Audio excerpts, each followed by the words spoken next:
but even our friends. People like many of them from the millennial generation, they haven't a clue. They say, what is this?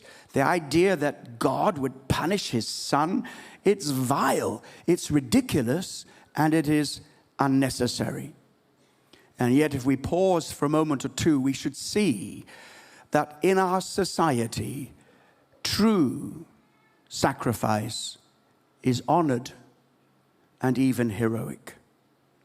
A week ago today, there was a terrorist attack in the south of France, in the idyllic place called Thèbes. And it was an attack in a supermarket shopping center. The terrorist took 8 hostages, but one of the policemen who was involved was a lieutenant colonel in the French gendarmerie. His name was Arnaud Bertrand. This man, who we understand was also a believer in Jesus Christ, felt he had no other option instinctively to seek to protect the public.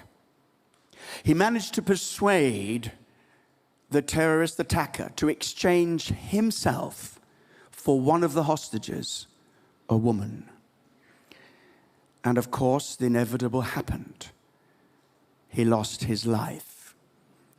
And very recently in Paris, there was a national day of mourning and remembrance of this dear brother. The president of France, President Macron, had some very telling words to say.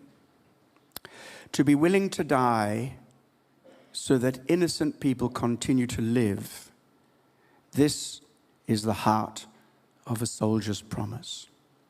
To be ready to give your own life because nothing is more important than the life of a citizen, this is the ultimate effect of the transcendence he bore. What telling language. The president noticed that this was not an ordinary act. We're all blessed with the spirit of self-preservation. We need it every time we cross the road in London. And that's good and right. But there are times when we transcend our own natural responses and we enter into another realm altogether. Arnaud's brother Cedric said this of his brother. He gave his life for strangers. He must have known that he didn't really have a chance. If that doesn't make him a hero, I don't know what would.